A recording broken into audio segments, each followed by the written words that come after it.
so much of what you learn in a yoga practice, you learn from the discomfort of the practice.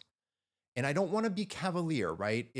Of course, you shouldn't be practicing in such a way that you're hurting yourself and that you're Right. getting local pain and so forth. But the reality is, a lot of the yoga practice has an amount of physical, mental, and emotional discomfort that arises. The last thing we're trying to do and the last thing we can do in this practice is escape. We are fully with all of our layers when we do our practice. Hey everyone, I'm Andrea Ferretti, and this is Yogaland. Hi, Jason. Hi, Andrea. So, last episode, we talked about things we were letting go of in our practice. Actually, got a lot of nice feedback about that. I haven't collated yet, so I'm not going to share it. But today, we're going to talk about things that are enduring in our practice, things that we learned from yoga practice and we still hold on to them. We still feel like they make a difference in our lives. And to set the stage just a little bit further for people that don't know us, we've both been practicing for about 30 years. Yep. And so that's the impetus for this conversation, is really reflecting back and seeing over the 30 years, what are some of the things that we've let go of? And then what are those, like you just said, real enduring teachings that are continuing to have resonance with us? Okay. Yeah. So I'm going to start with something that's going to sound so basic. Yeah, basic, as Eleanor Shellstrop would say from The Good Place. And it's simply this. It's that when I am stuck mentally or emotionally, I know what to do with my body. I know the best thing to do is move my body, and I know what kind of movement I need. I can't think my way out of most of my own internal troubles. I find in my own experience, exactly as you're saying, that if I'm really ruminating on something, if I'm having a difficult time letting go, if I see that I am wound up and that little hamster up there is just going nuts spinning, I can't cognitively think my way out of a behavioral pattern or a mood pattern or a thought pattern, but I can move my way out of it. Mm-hmm. Right. Mm-hmm. And so, time and time again, exactly as you say, my inclination when I have an inner disturbance is almost always to move my body and use that as a mechanism of regulating my inner landscape. Mm-hmm. I would say that if we were going to use the model of the gunas for us, that I am more, you have more tapas Yes. and I'm more tamasic. Yeah. I'm more stagnant. So I used to try to think my way out of things, and I had the tool of writing and journaling, and that is still a great tool. But I think watching you and how much you need to move constantly, consistently, has taught me how much more I need to move. And I would say the element of yoga in it for me is not just like, oh, I need to go for a run, which you've, by the way, never seen me do in my entire life because I'm No. not built for running. Me neither. Yeah. But it's okay, you know, what can I handle right now? What will help me feel? Is it really strong movement? Is it slow movement? Do I start reclined and then see where I go? Or do I start with some cardio and then go reclined? I could have never developed that self-awareness were it not for many years of yoga practice. Yeah, I don't think that I knew before my yoga practice how, first of all, I didn't realize before my yoga practice how like deeply emotional and reactionary I am. Mm. Like, and I don't know how I didn't know that. I guess I didn't have, it's a little cliche, but I just didn't have a mirror to see myself in that way. Mm-hmm.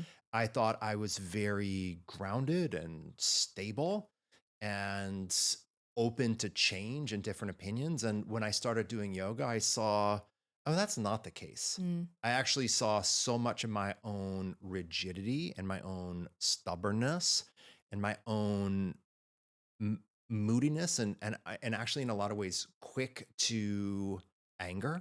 Mm.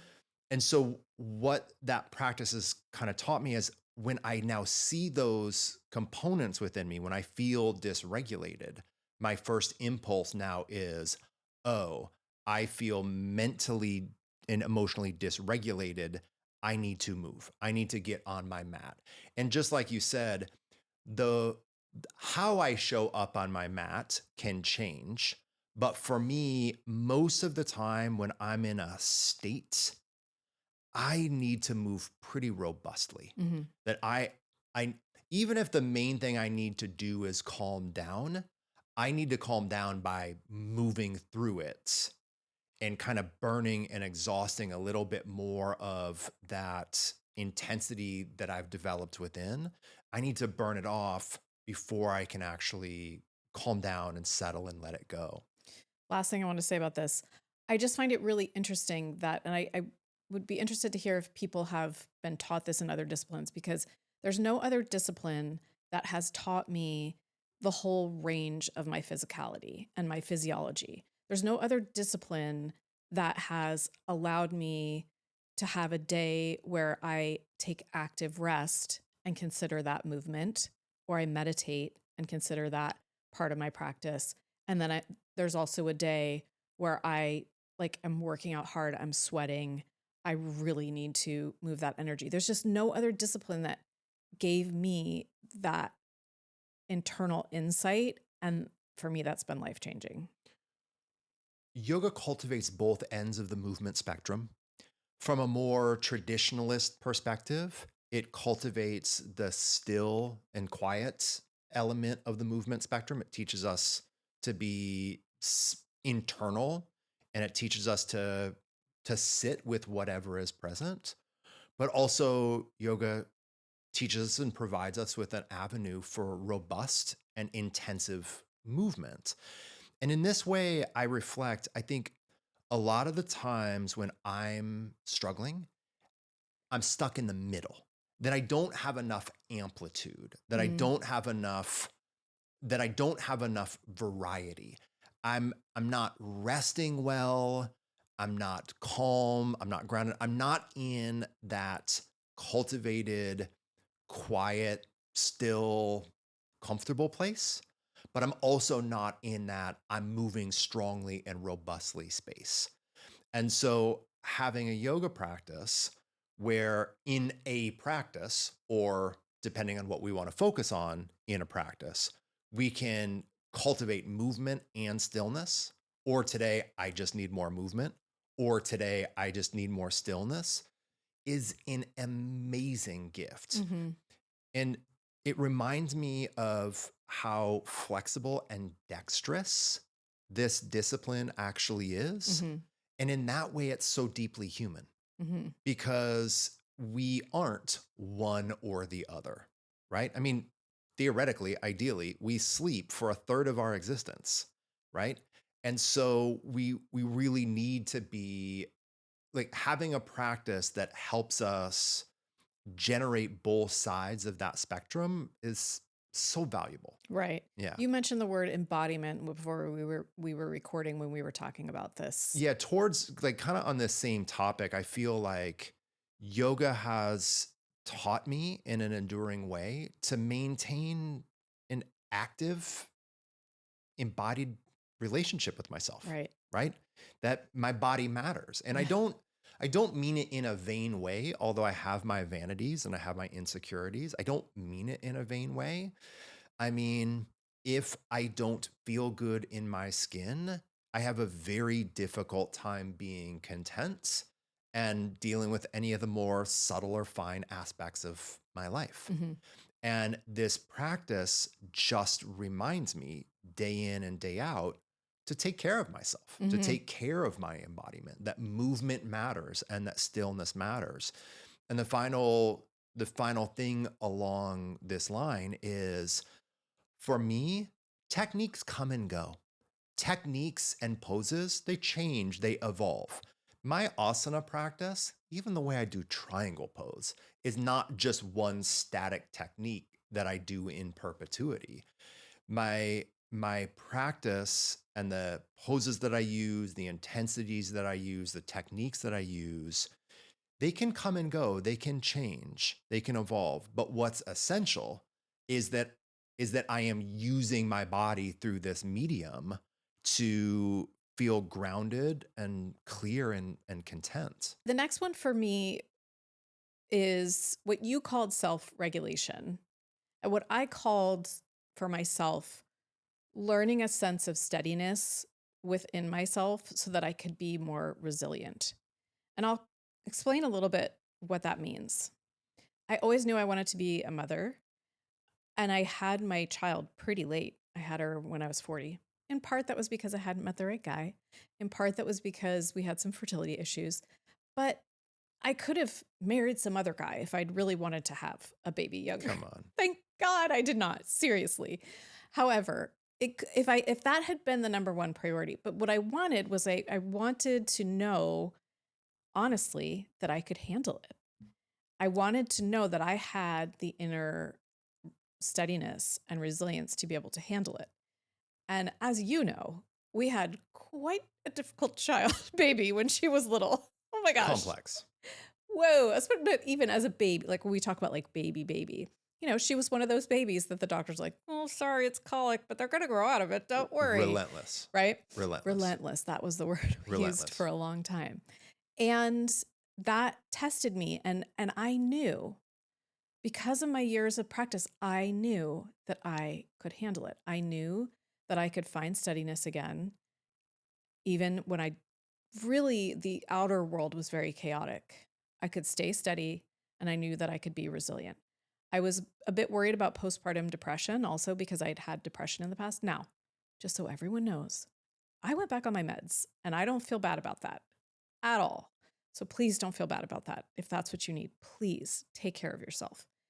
But even with the meds, I was scared of postpartum depression, and there were some really trying times, but I swear it was my practice that just taught me that I could relax again, that I could soothe my nervous system, and that I could be resilient. And that has been very empowering for me to know that. Real quick, before we continue with the episode, this channel is 100% supported by teachers and students like yourself. So I want to let you know about 3 things that are coming up that you might be interested in. First, my all online spine and core module is about to kick off. It begins August 20th.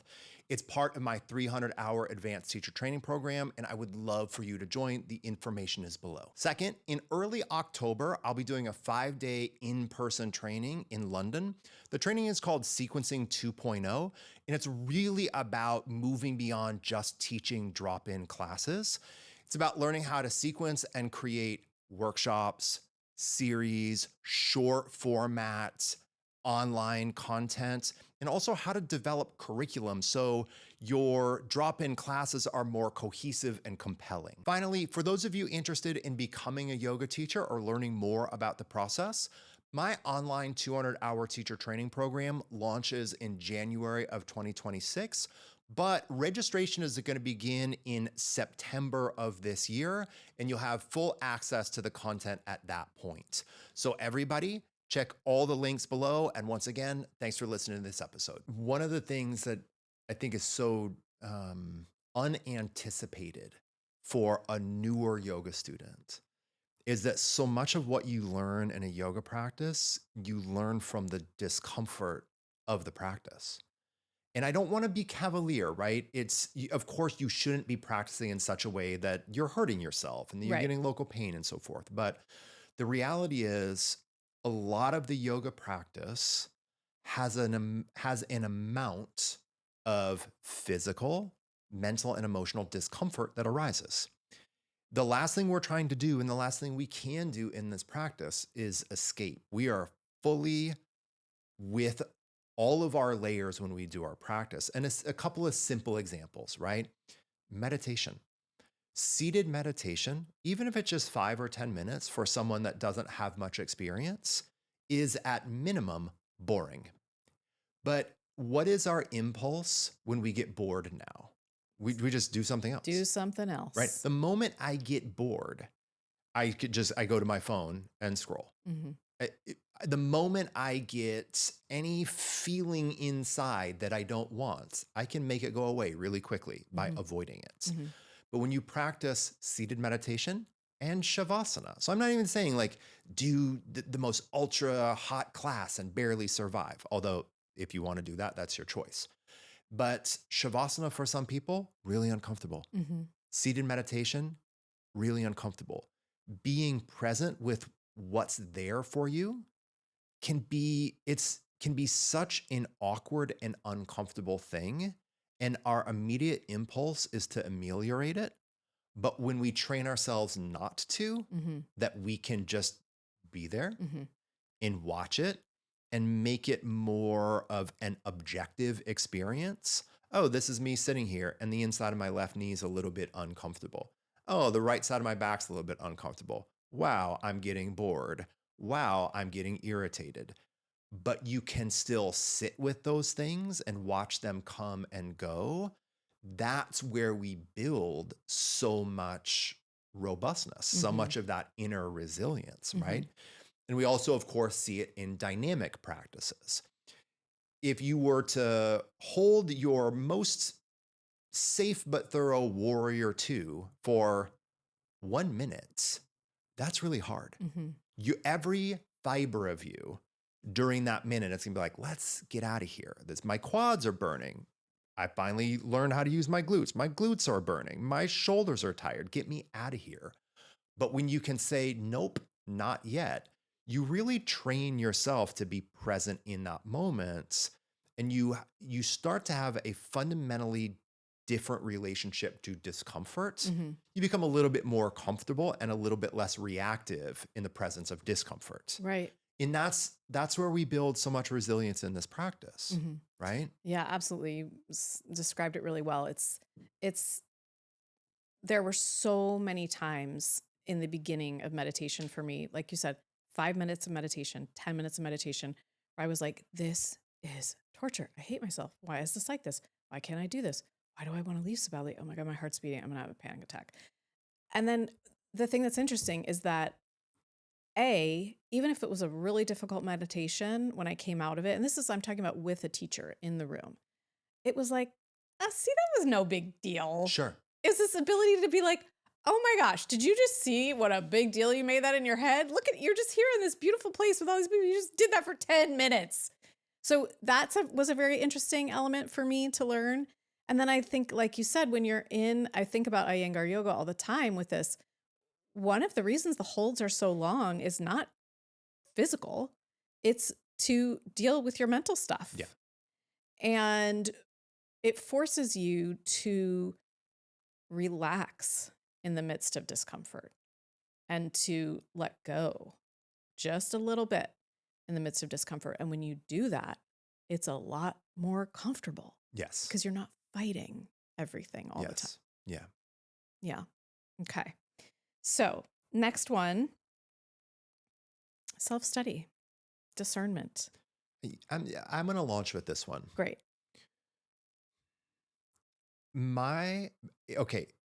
To like boil down the self-study bit and the way that it has endured for me, I've always seen that the yoga practice is a self-inquiry practice, not a memorization practice, meaning the most important thing that I can do as a yoga student is continue to ask questions, not memorize more things.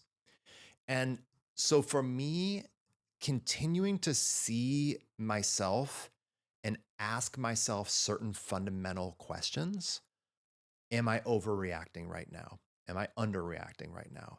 Do I not want to do this thing right now because it's my habit not to do it? And it's my habit to bail on something that's uncomfortable or difficult? Or do I not want to do it because I don't know how to do it, right? For me to regularly literally ask myself questions about why I think something, why I feel something, why I'm reacting to something some way is the essence of how I think about self-study.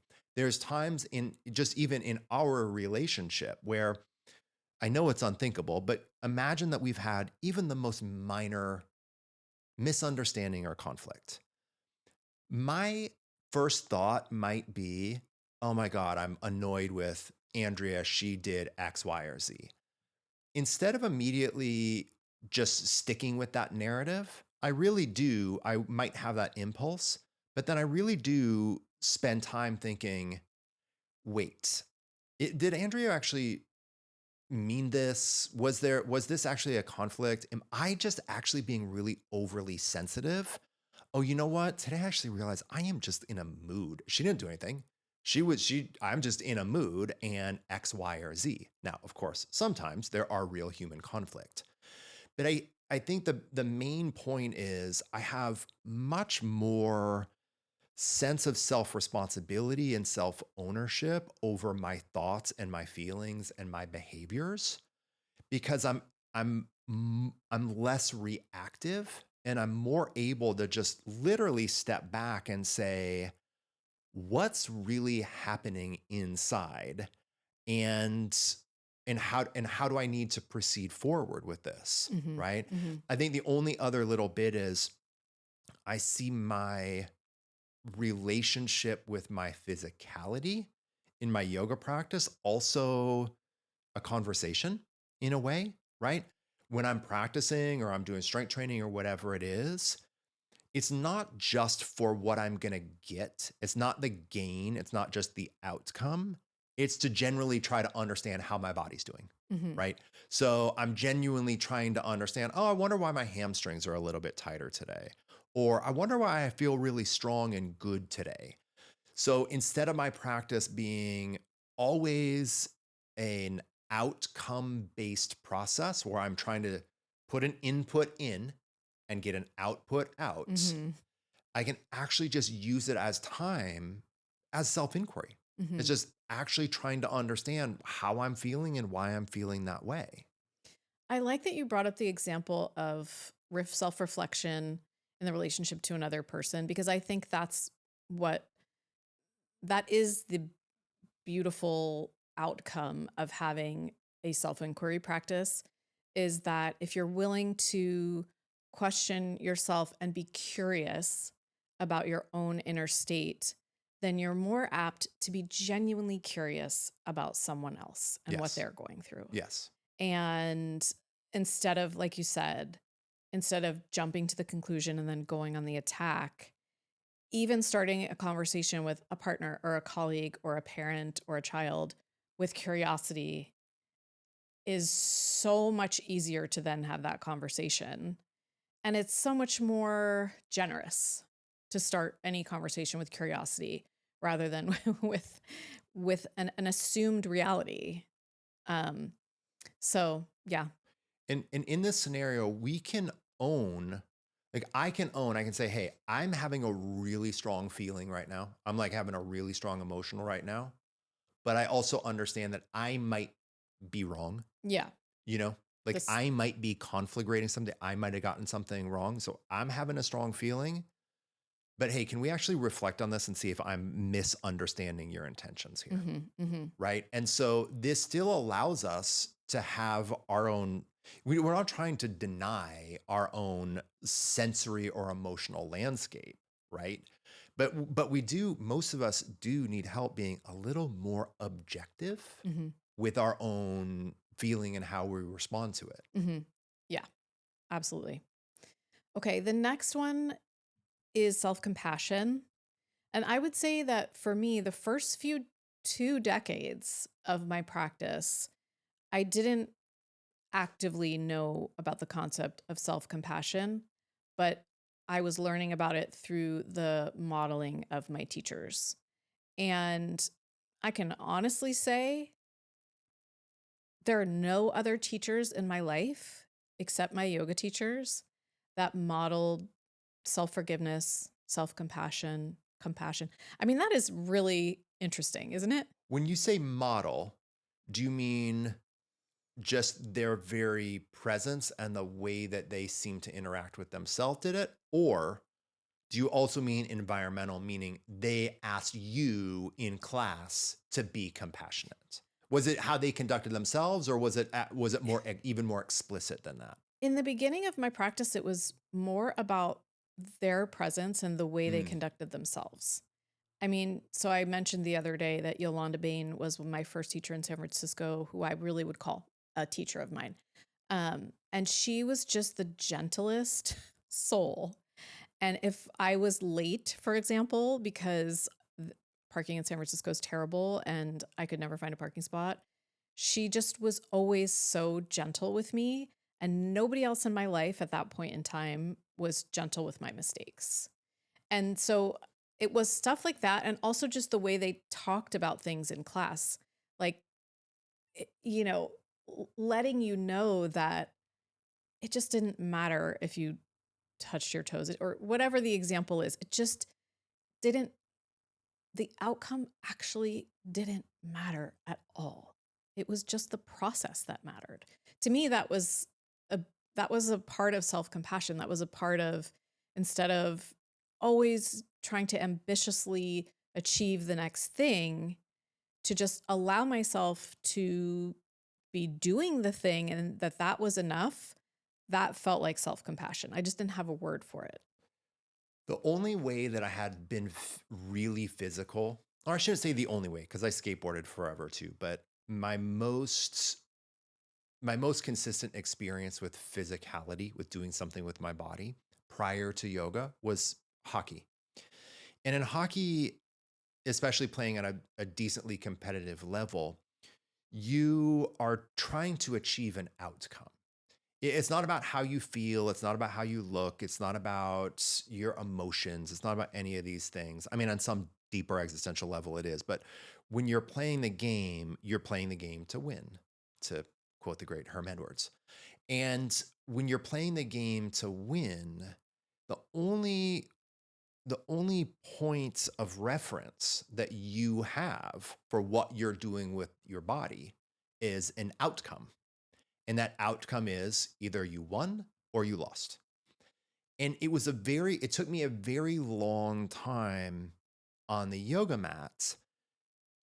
I don't actually think I was that competitive on the yoga mats, but it took me a long time to just realize, oh, that's not the frame of reference here. This is not a zero sum game. This is not about winning or losing the class, but it's also not winning or losing with yourself, Mm-hmm. right? And I think this was the first place. I don't know how good I am at self-compassion or not, to be completely honest, but this was the first place that I realized I could have a physicality that I pursued that wasn't graded, that wasn't scored, that actually wasn't performative, that honestly, no one cared. Did that bum you out at first? No, I thought it was amazing. Okay. And I actually think that this is one of the reasons that so many performers, so many athletes, so many dancers love their yoga practice, because they get to move and breathe and be expressive and be physical, but there is no scorecard. Mm-hmm. There is no scorecard. Mm-hmm. And that literally feels so just different. Liberating. Yeah, it feels liberating. It just feels like, oh my God, there's not, and once as a student, I hate to say this, if you haven't figured it out, once as a student, you realize your yoga teacher doesn't really care what you can or can't do. And they might say good job in class. They might care about your development. I don't mean that they don't care about you and your development, but when your yoga teacher's coming to class and when your yoga teacher's leaving class, they're not thinking about what you're going to do or what you did. Do you know what I mean? Like, your Sure. yoga teachers aren't thinking, oh my God, I can't believe Andrea did crow pose today. You know? And when you realize your teacher is there to teach you and to support you and to be part of your community, but not really to hang on your performance, it's an incredible amount of weight and pressure that's lifted. Mm-hmm. Mm-hmm. So that leads us to our next point, which is empathy and compassion. And the point that I made to you before we started was, I think that uh, in my experience, years of learning self acceptance and self compassion has made me a more compassionate person with other people. It's made me a far nicer person. Unbelievably so. Like, so I was really in my 20s, I was really like a young misanthrope. Massive. I was Both a of young us. misanthrope like as soon as I could breathe. I know you were. You were. Yeah. For me, it really peaked in my 20s. I was Yeah. really just, I was just tired of the BS that I felt was everywhere around me. Big time hate the world kind of guy. Yeah. Yeah. I Yeah. was tired of, yeah, it didn't make sense to me. Nothing made sense to me. And just being in an environment, like I said, that encouraged, um, self-acceptance, showing up, uh, self-understanding led me to be so much more able to pause and just allow other people around me to be themselves and for me to disagree with them and for it to really not be as much of a big deal I as it feel was before. I feel like as a student and as a teacher, I'm really a student of the human condition, Mm-hmm. right? And one of the things that happens, I think, especially for teachers, and do not get me wrong, we can have our bad days, both you and I, but also yoga teachers. I'm there for you. We have we have our rough days, and we have our complicated classes, and we have challenging students from time to time.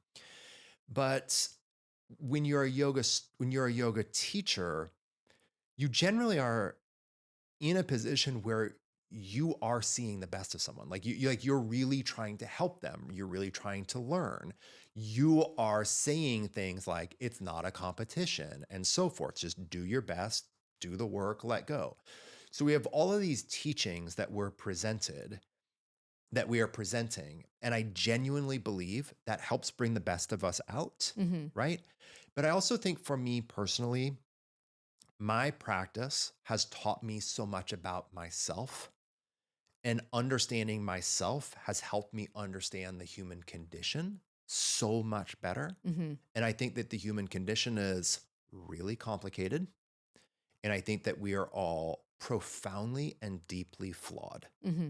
And when I go from that place, and I don't know that this will sound negative or not, but when I go from the place of the human condition is really difficult and really weird, and it is so beautiful, but incomprehensibly flawed, I'm going to assume that other people are going to be like, they're just going to be out there. They're having a bad day. They have weird chemistry. They're having a bad day. Their boss was mean to them. Like, I just feel like so many of the little things that used to irritate me about people and their lack of perfection, Mm-hmm. right? Now I'm just like, oh yeah, chalk it up. We're all like, that's all of us. We're all Yeah. the same, Yeah. right? Yeah. I'm so much more embracing of other people's, like you said, flaws and quirks and, social missteps and intensity and all of these things I used to take very personally, I think. Yes. And now I can step back and almost have like an inner just warmth. And I want to be clear, this isn't to say that that means we shouldn't have boundaries, virtues, beliefs, political orientation. It doesn't mean that we just throw in the towel, but it does mean from some fundamental understanding of others and the world we live in, it's really complicated. And the vast majority of, well, not the vast majority, that all of us have a degree of complexity that we just need to extend a certain amount of grace towards, right? Mm-hmm. Absolutely. And this really leads into the next one, which is developing the witness. So developing the ability, and I'm going to just put it in the context of this point that we're coming off of, developing that ability to um, step back in meditation or in our poses and just observe our inner state and observe it really honestly without trying to run away from it and to see all the mental chatter and all of the for me, it's like the swings of emotion from moment to moment. And to allow and accept and move on, and allow and accept and move on. I think that's part of what has allowed me to do that with other people, right? And that is really kind of separating from the ego. The ego is just always wanting to do everything so right and so perfectly. My So ego does everything so much too, but FYI. Your ego is awesome. Yeah, my ego lit this set. Right? So, but when you can just sit and be with yourself, and of course we need an ego. We need, like you said, we need those personal boundaries. We do have identities on this earth. We do have jobs and we do have roles in our family. Ego's not bad, but to be able to bow to it in moments and let it know, like, okay, you can just take a little bit of a back seat here and let's just be a human. And let's just, instead of judging this person because they're talking too much and they're talking too loud and they're trying to wow me with all of their facts and it's so overwhelming to my brain and I just want them to, it's like, okay, this person might be nervous. This person might have this personality. That's okay. And I can quiet my own ego and be present with that person and allow them to be who they are. There's two things that are coming up for me around this, like two quick examples. One, and again, I'm going to give an example of us.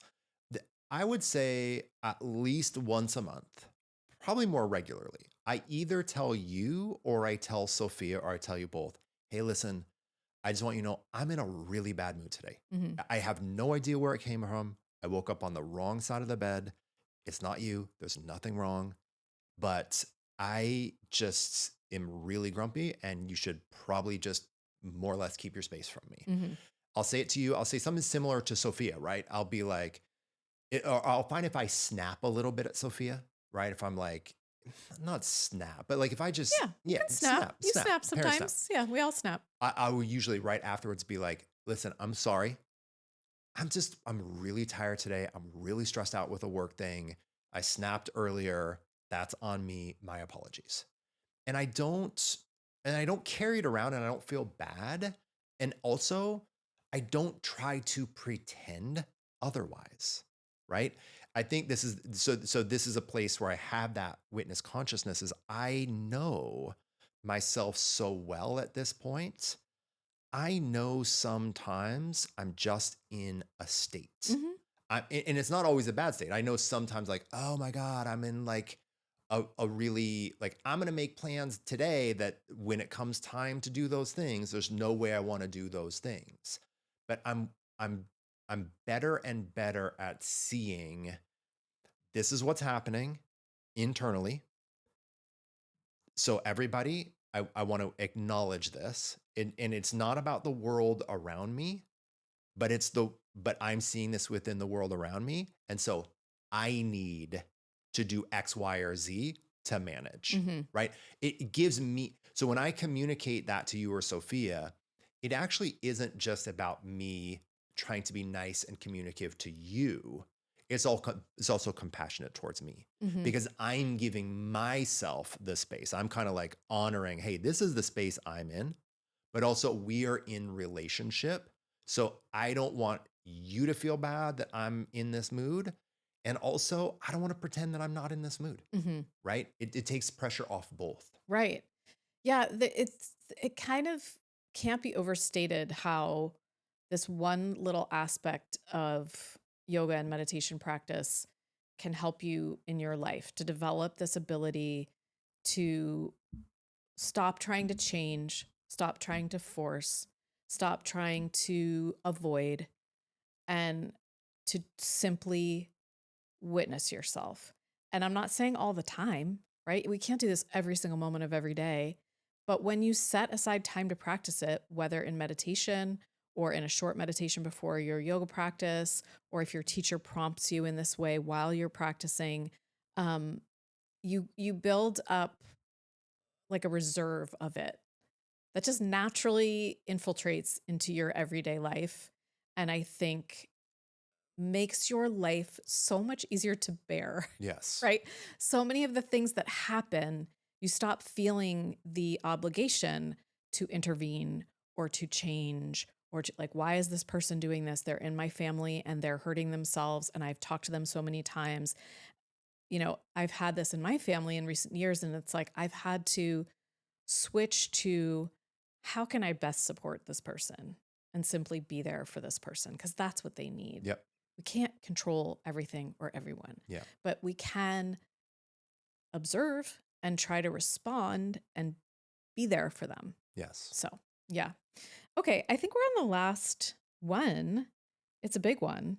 It's developing better coping skills, which we've really been talking about That's what I was all going to say, along. right? Like these are all like, in a way, all of these fall under regulation, self-knowledge, and coping, Mhm, right? mhm, From like a yoga hierarchy, these all kind of fall underneath managing avidya, mhm, our primary source of suffering within a Patanjali reference. mhm, mhm. Yeah. So there were two that jumped out at me when I got to this point for myself.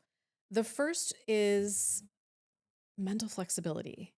So less black and white thinking internally, less internal rigidity. I don't think externally I ever seemed like a very rigid person because I'm the youngest child and I'm like the youngest of like 16 cousins, and I've always had to kind of go along with the ride.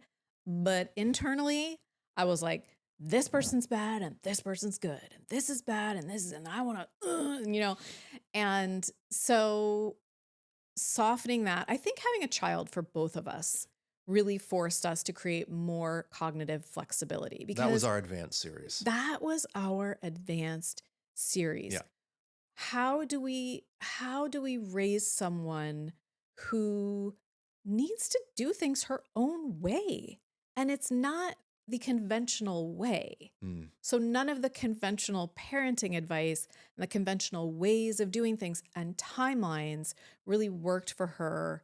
So you and I had to really, and I'm like proud of us as a couple because we still like each other through all of Yeah, this. the vast majority of time. I was really throwing you a bone there that you No, could I have had just. to. I had to. I couldn't. Anyway, It's I deflect. it really forced us to think, okay, what kind of relationship do we want to have with her? And being more flexible has allowed for such a better relationship. And for me, that's extended with everything. It's like, oh, okay, what kind of relationship do I want to have with the world? What do I want to have one where I'm constantly annoyed because this isn't the way I wanted it to be today, or it's not the way I would have done it? Or do I just want to soften a little bit and be a little more flexible? And I was trying to think of what in yoga helped me with this because I know that it came from yoga. I know that it did. And the closest thing I could come was the Yoga Sutra. I actually didn't write down the notation of the number, but it's Pratipaksha Bhavanam, which the translation I use in my head is always when hindered by doubt, cultivate the opposite thought. And so I used that a lot. I'm just turning on my do not disturb here. I used that a lot in little moments of intense anxiety or depression after like the first one. I went through my first like mega depression when I was 23. And, there's been trails of moments of difficulty throughout my life since then. And in those little moments, I learned to use Pratipaksha Bhavanam because it gave me a much more creative ability to imagine a different future. And I once read that depression is always thinking that the future is going to be exactly as it is now. And I would get very stuck. And so very stuck. And because I'm smart, my brain would be like, oh no, I know. No one else knows. You're the one who knows it's always going to be like this.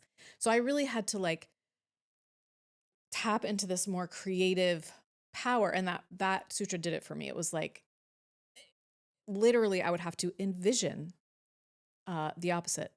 That was major for me. Envision the opposite, see the opposite. What would the opposite even be? I couldn't even think of that before that sutra. What would that even be? What would that be like? What would that feel like? And that allowed me to start being more cognitively flexible. I think.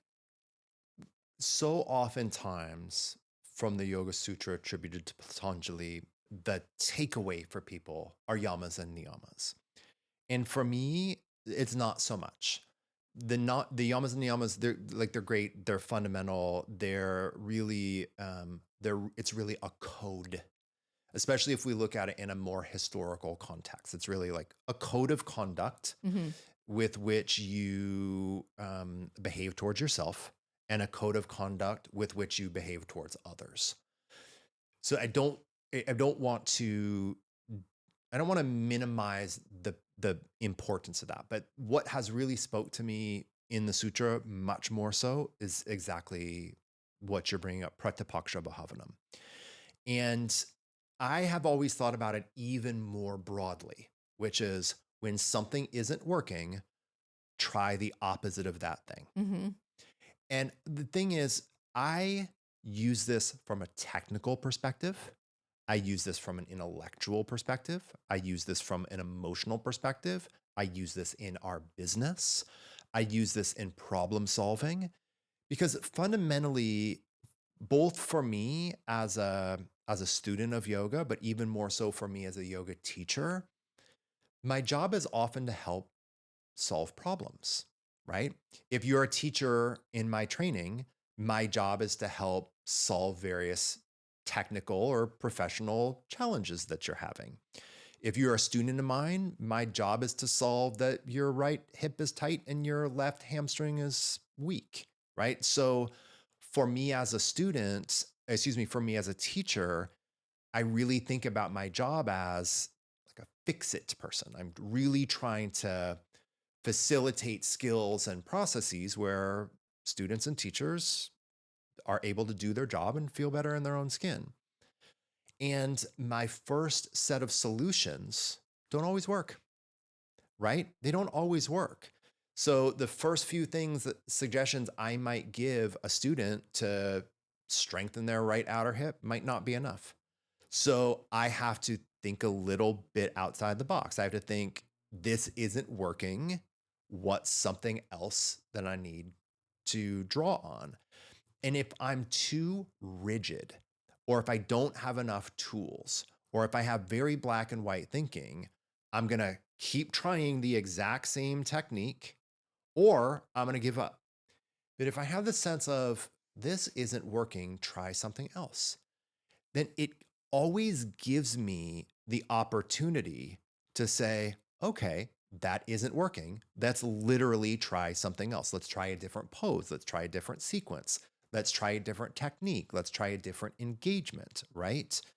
And this provides me with much more problem solving insight and protocol than just thinking in a very simplistic black and white way. Hmm. And then, of course, mentally and emotionally within myself, hey, if something isn't working, I'm really stressed out and volatile about this particular thing, and I can't think my way out of it. Everything that I'm doing to think my way out of this situation is burying me deeper. Cultivate the opposite. What's the opposite? Stop thinking, get on my yoga mat. Stop thinking, go for a drive. Stop thinking, go for a walk. But it's always that like little, I have this little bell in my brain that when I'm coming up against something that is problematic and unsolved, it eventually says, this isn't working. Try something else. And that has helped me combat so much of my mental and emotional rigidity. I still have the rigid impulse, but that cultivate the opposite, try the opposite time and time and time again helps me figure out a different pathway in a situation that otherwise I'd be stymied by. Hmm. Interesting. Yeah. I had one more from the Yoga Sutras that it's pretty basic, again, very simple, but it's well, in Buddhism, we talk about the Brahma Viharas a lot, the divine abodes. And it's not talked about as much in yoga, but it is in the Yoga Sutra. And one of them, in the first one in Buddhism, is metta. And the translation in Sanskrit is Maitri. I think I'm saying that correctly. And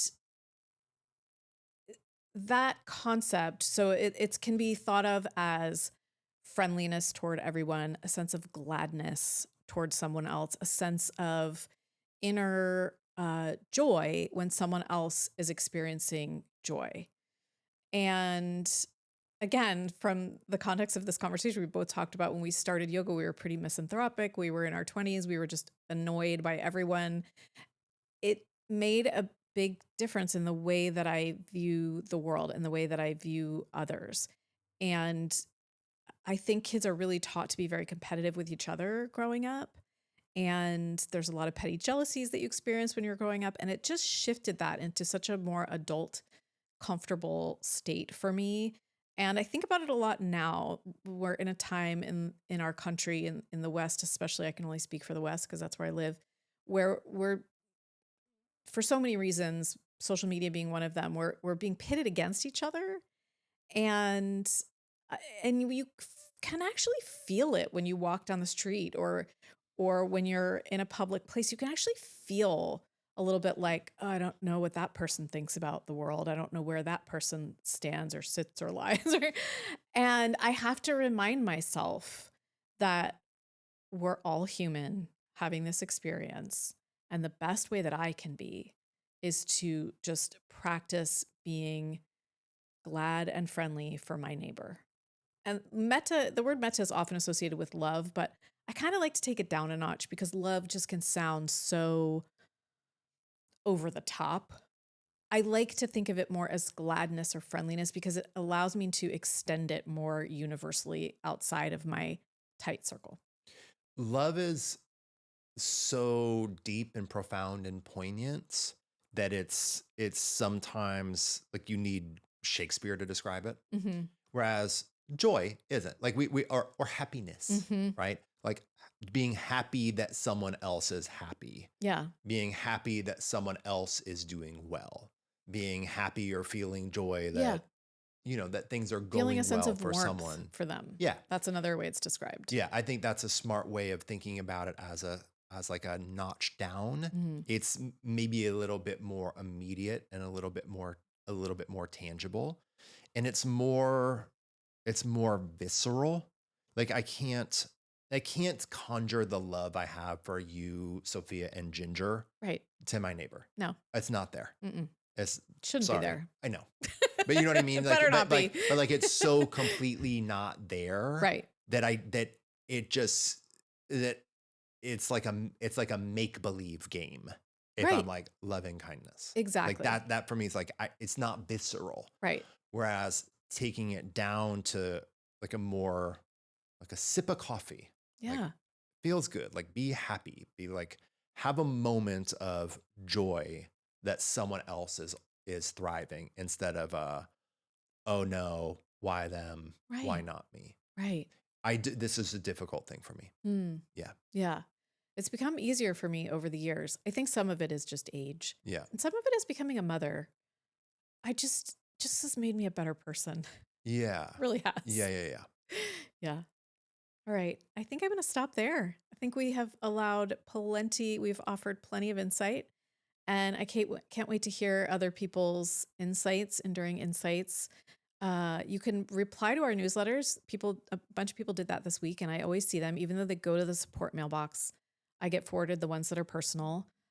You can comment on social media. You can comment on the YouTube video. You can comment on Spotify, and we would just love to hear from you. Yeah.